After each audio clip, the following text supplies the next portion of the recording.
Test cricket में temperament और technique दिखाने वाले खिलाड़ियों के बाद अब नजरें उन खिलाड़ियों पर होगी, उस डिपार्टमेंट पे होगी जहां पर खिलाड़ी आपको पावर हिटिंग करते नजर आएंगे। नमस्कार, आप देख रहे हैं हमारी ये खास पेशकश और मैं हूं राजीव मिश्रा। आज बात करेंगे भारतीय टीम के सबसे बड़े पावर हिटर की, यानी कि हार्दिक पांड्या की।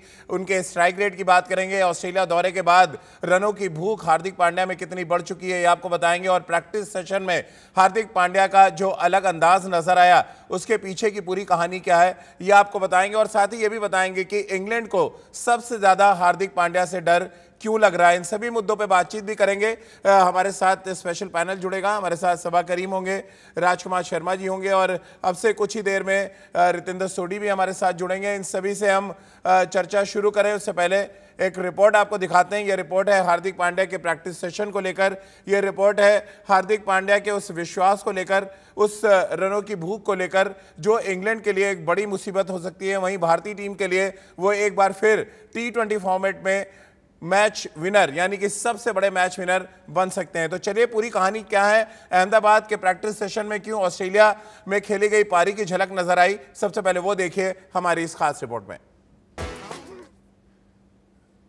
बहुत कम ऐसे मौके होते हैं कि कोई खिलाड़ी नेट्स पर प्रैक्टिस कर रहा हो और रवि शास्त्री ठीक पीछे जो टीम इंडिया के हेड कोच हैं वो उस प्रैक्टिस सेशन को देख रहे हैं और हार्दिक पांड्या बल्लेबाजी कर रहे थे। रवि शास्त्री नेट्स के ठीक पीछे खड़े होकर उनकी बल्लेबाजी का लुत्फ उठा रहे थे, जो ये सीधा संकेत देता है कि हार्दिक पांड्या T20 फॉर्मेट में खासतौर से भारतीय टीम के लिए तुरुप का इक्का क्यों माने जाते हैं। और इसी प्रैक्टिस सेशन पे हार्दिक पांड्या का जो रोल है उस पर बातचीत शुरू कर लेते हैं। हमारे साथ हमारा पैनल जुड़ चुका है और पहला सवाल रितेंद्र मैं आपसे करना चाहूँगा, इसलिए क्योंकि आप ऑलराउंडर रहे हैं और एक ऑलराउंडर की हैसियत से हार्दिक पांड्या ने जो कुछ इम्पैक्ट डाला है खासतौर से T20 फॉर्मेट में, और अगर हम हिंदुस्तान के टॉप खिलाड़ियों का स्ट्राइक रेट देखें T20 में तो हार्दिक पांड्या वहां पर भी नंबर 1 पर खड़े हैं, जो ये दर्शाता है कि इंडियन टीम के लिए सबसे बड़े हुक्म का इक्का अगर कोई है तो वो हार्दिक पांड्या है T20 फॉर्मेट में। जी हाँ, बिल्कुल राजीव, मैं आपसे पूरा इत्तेफाक रखता हूं। हर फॉर्मेट का एक राजा होता है, तो अगर T20 की आप बात करें तो हार्दिक पांड्या राजा हैं भारत के। बहुत जुझारू खिलाड़ी हैं और मैच विनर हैं, मैच को बदल सकते हैं। जिस तरह बल्लेबाजी करते हैं, ताबड़तोड़ छक्के मारते हैं, अच्छे बॉल को भी छक्के चौके के लिए कन्वर्ट कर देते हैं, बॉलिंग में इम्पेटस देते हैं। तो बॉलिंग हम सब आशा कर रहे हैं अच्छी बॉलिंग करेंगे अगर पूरी तरह फिट होते हैं, लेकिन एज अ बैट्समैन उन्होंने अपनी क्लास दिखा दी है। अगर हम हाल के मैचेस की बात करते हैं, I think he has been a top class performer और विराट कोहली ने इनको बैक किया है और इन्होंने विराट कोहली को निराश नहीं किया है। तो जी हाँ, बहुत इंपॉर्टेंट सीरीज है हार्दिक के लिए। बिल्कुल। और सबा अगर हम पिछले 2 सालों में IPL का स्ट्राइक रेट देखें, यानी कि साल 2019 में उनका स्ट्राइक रेट देखें वो भी 150 से ऊपर, फिर हम साल 2020 का स्ट्राइक रेट देखें जब दुबई में IPL हुआ तब भी 150 से ऊपर का स्ट्राइक रेट, ये दर्शाता है कि कितना इंपॉर्टेंट है कि आप कम गेंदे खेल के ज़्यादा रन बनाएं और इसीलिए आप इम्पैक्ट प्लेयर बन जाते हैं T20 फॉर्मेट में। क्या ये स्ट्राइक रेट बड़ा इंपॉर्टेंट है हार्दिक पांड्या के करियर में और ये स्ट्राइक रेट उनको एक बड़ा स्टार बना रहा है इन दिनों?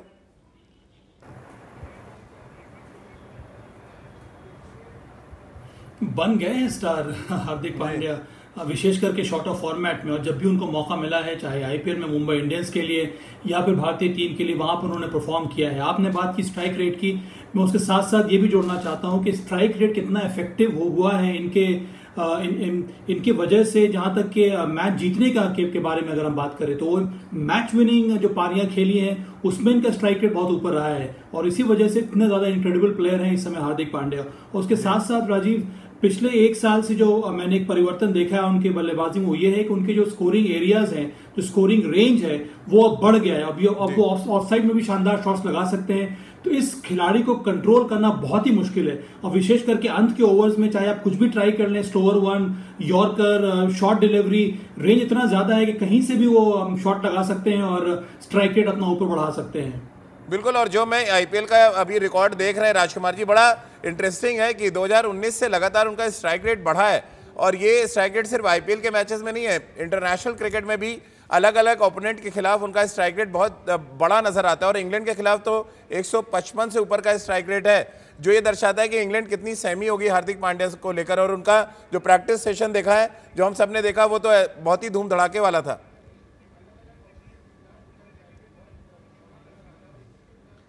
देखिए राजीव, उनका ग्राफ बढ़ता जा रहा है और जैसे जैसे उनको कॉन्फिडेंस आ रहा है उनका स्ट्राइक रेट और ज़्यादा बढ़ता जा रहा है। और मैं सभा के साथ बिल्कुल एग्री करता हूं कि उन्होंने अपनी शॉट्स की रेंज इतनी बढ़ा ली है कि अब उनको कंट्रोल करना बहुत मुश्किल है। अगर आप उनकी बैट की स्पीड देखें तो वो बहुत ही ट्रेमेंडस है। जिस स्पीड से वो यॉर्कर्स को छक्के मारते हैं या स्लोअर वन को छक्के मारते हैं, तो उनको कंट्रोल करना किसी भी टीम के लिए बहुत मुश्किल है।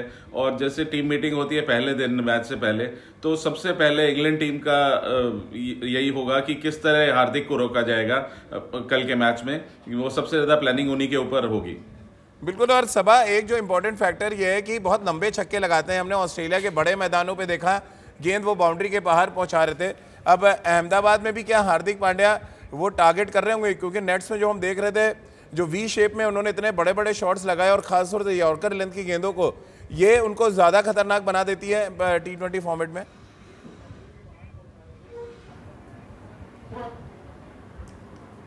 हाँ राजीव, और उससे बड़ी बात यह है कि कन्वेंशनल जो क्रिकेटिंग शॉट्स है वो खेलते हैं, इम्प्रोवाइजेशन ज़्यादा देखने को मिलता नहीं है। तो हाई रिस्क शॉट खेलते नहीं है, जो उनका एरियाज है, जो उनकी स्ट्रेंथ है, उसी के हिसाब से ये शॉट्स लगाते हैं। और हमेशा दूसरी टीम ये सोचती है कि कौन सा बॉलर को इस्तेमाल किया जाए, स्पिनर को इस्तेमाल किया जाए या फिर पेस बॉलर को इस्तेमाल किया जाए, जो कमजोरी साबित हो सकता है हार्दिक पांड्या के लिए।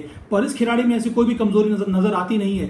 इसीलिए बहुत बड़ा चिंता का विषय रहता है ऑपोजिशन कैंप में कि कौन से बॉलर से उनको टारगेट किया जाए, क्योंकि सभी बॉलर के विरुद्ध इतने शानदार शॉट्स लगाने के लिए जाने जाते हैं और उस प्रकार के शॉट्स देखने को मिल रहे हैं हार्दिक पांड्या की बल्लेबाजी में। चलिए अब जरा दूसरे सबसे बड़े T20 बल्लेबाज के बारे में भी बात कर लेते हैं। के राहुल को क्या टीम इंडिया में जगह मिलेगी? ये अपने आप में बड़ा सवाल है, क्योंकि दूसरा सबसे बड़ा स्ट्राइक रेट अगर किसी बल्लेबाज के साथ है तो वो है के राहुल, और उसके बाद रोहित शर्मा का नंबर आता है। लगातार आंकड़ों के जरिए हम आपको दिखा रहे हैं, यहाँ पर रोहित शर्मा की जगह तो लगभग पक्की है। उन्होंने प्रेस कॉन्फ्रेंस की आज अब से कुछ ही देर पहले, और वहाँ पर उन्होंने T20 सीरीज के बारे में बातचीत की। अब बड़ा सवाल टीम मैनेजमेंट के सामने यही है कि के राहुल पहली पसंद होंगे या शिखर धवन को मौका मिलेगा। और मैं चाहूंगा कि इसके साथ साथ जरा हम आंकड़े भी चला दें, एक बार जरा ग्राफिक्स दिखा दें कि दोनों जब आपस में खेलते हैं तो क्या कुछ समीकरण बनता है। के राहुल और रोहित शर्मा जब एक साथ बैटिंग करते हैं तो कैसा स्ट्राइक रेट होता है, और शिखर धवन और रोहित शर्मा जब एक साथ बल्लेबाजी करते हैं तो क्या कुछ स्ट्राइक रेट होता है। राजकुमार जी, शिखर धवन या के राहुल, कौन आपकी पहली पसंद हो सकते हैं?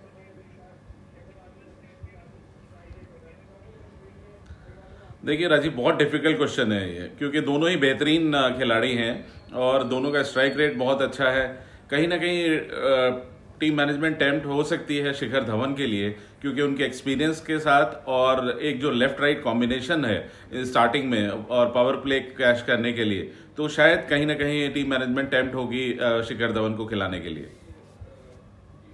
और रितेंद्र, के राहुल क्योंकि किंग्स 11 पंजाब से पिछली बार खेले और उनका स्ट्राइक रेट पूरे आईपीएल में सबसे जबरदस्त था, सबसे ज्यादा रन भी उन्होंने बनाए, और ऑस्ट्रेलिया में भी उन्होंने ग्लिम्पसेस दिखाए थे कि बहुत अच्छे फॉर्म में है। कितना मुश्किल होगा कि राहुल को आप ओपनिंग के स्लॉट से हटाएं अगर मिडिल ऑर्डर में आप जगह बनाने जाते हैं? वैसे तो ऑब्वियस चॉइस होनी चाहिए कि रोहित शर्मा और राहुल पारी की शुरुआत करें। जी राजीव, ये बहुत इंटरेस्टिंग सवाल है। अब विराट कोहली क्या डिसीजन लेते हैं ये देखना बहुत इंटरेस्टिंग होगा, क्योंकि आसान नहीं है। अगर आप शिखर धवन की बात करते हैं, वो एक्सपीरियंस उनके साथ है, बहुत बार उन्होंने ओपन किया है रोहित शर्मा के साथ और रन्स बनाते हैं, लंबे रन्स बनाते हैं, अपनी बारी बीच में छोड़ते नहीं है। लेकिन अगर के राहुल की बात करें, जो उन्होंने फॉर्म पकड़ी अभी हाल में दुबई में, I think that was awesome, emphatic, जिस तरह बल्लेबाजी कर रहे हैं, इनकी किताब में हर शॉट है। तो यहाँ पे अगर राहुल नहीं खेलते वो डिसअपॉइंट होंगे, but end of the day to start with T20 मुझे ऐसा लग रहा है विराट कोहली शिखर धवन के साथ जाएंगे। लेकिन शिखर धवन के साथ जाना क्यों है? अगर आप वर्ल्ड कप के लिए अगर प्लानिंग कर रहे हैं सभा, तो वहां पर तो ऑब्वियसली चॉइस के राहुल होंगे, क्योंकि हिंदुस्तान में जो बेस्ट अवेलेबल बैट्समैन है स्ट्राइक रेट के लिहाज से, वहां पर के राहुल दूसरे नंबर पे आते हैं।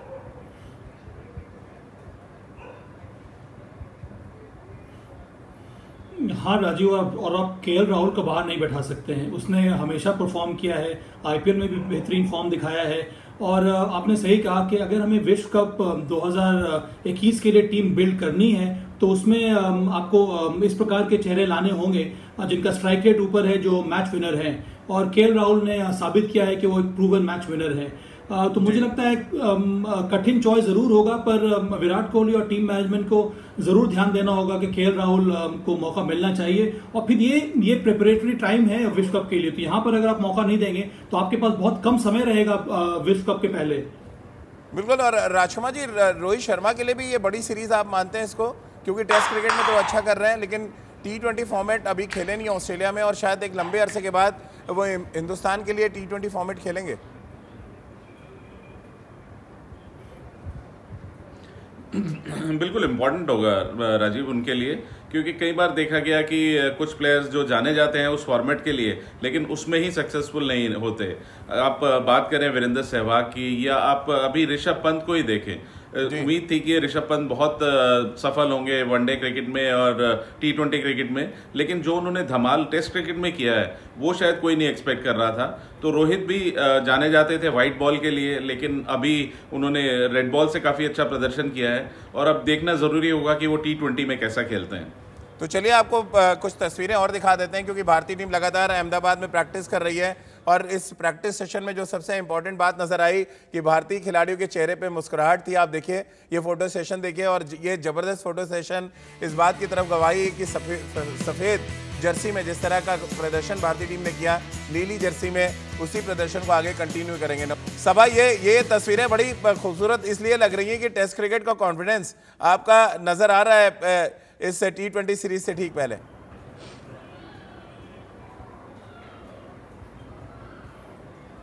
हाँ, और जीत का टॉनिक से बड़ी चीज़ और कुछ भी नहीं हो सकती है। जिस प्रकार से हम लोगों ने टेस्ट श्रृंखला जीती है, उससे सभी का मनोबल ऊपर हो गया होगा। कई ऐसे प्लेयर्स हैं जो अच्छे फॉर्म में हैं, अब उनको इंतजार है कि कब T20 शुरू हो, और यहाँ पर भी कुछ उसी प्रकार का धमाका देखने को मिले। कई सारे युवा प्लेयर्स आ रहे हैं। सूर्य कुमार यादव के बारे में आपने कहा, ईशान किशन एक फॉर्मिडेबल लेफ्ट हैंड प्लेयर है जिन्होंने बेहतरीन प्रदर्शन किया था पिछले सीजन IPL में। तो ये, और एक साथ साथ काफ़ी समय मिला है इन सभी प्लेयर्स को एक साथ रहने का, तो बहुत कुछ आप एक दूसरे से सीखते भी हैं, और इसी वजह से मुझे लगता है इतना विश्वास बढ़ा हुआ है, और सबों को मज़ा आ रहा है, इंजॉय कर रहे हैं सब खिलाड़ी, और उनको इंतजार है कि T20 कब शुरू हो।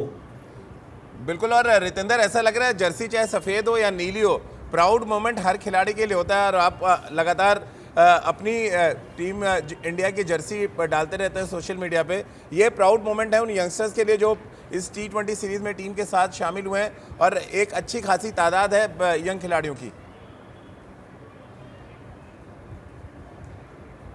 जी हाँ राजीव, बहुत बड़ी मूवमेंट है सूर्य कुमार यादव के लिए, ईशान किशन के लिए। भारतीय जर्सी डालेंगे, और सूर्य कुमार यादव कहीं ना कहीं he was waiting in the wings, उनको मौका नहीं मिल रहा था, तो अब उनको वो फील आएगा जो इंडियन टीम के साथ आता है। I think that is beyond words, that's like a dream come true. तो जी हाँ, जब उनको मौका मिलेगा वो तैयार लग रहे हैं। ईशान किशन ने जिस तरह फॉर्म पकड़ी है, I think he has been massive. तो भारतीय टीम की 11 तो अभी टूटी बोल रही है, उनकी कॉन्फिडेंस ऊपर है, लेकिन अगर हम पूरे स्क्वाड की बात करते हैं, I think they have been blazing all cylinders. तो इस समय भारतीय टीम के कारवां को रोकना इंग्लैंड के लिए आसान नहीं होगा। चलिए रितेंद्र, बहुत बहुत शुक्रिया आपका। राजकुमार जी और सबा, आपका भी बहुत बहुत शुक्रिया हमारे साथ जुड़ने के लिए। तो हमारी इस खास पेशकश में फिलहाल इतना ही।